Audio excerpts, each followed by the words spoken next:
Editing and setting up schedules in ComfortClick is extremely easy. Let me show you how you can do it. First of all, connect to the building using your device and open up the schedule. Like we did with the scenes, press and hold the schedule button to open the schedule settings.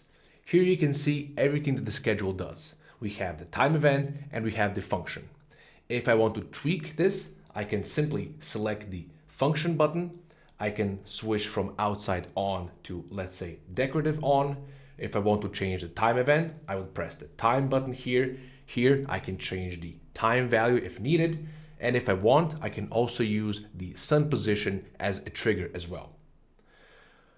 Under the time, we have the repetition settings. So I can change the date from daily to weekly, for instance, and I can say, let's say, do just the weekends, so Saturday and Sunday, and press OK.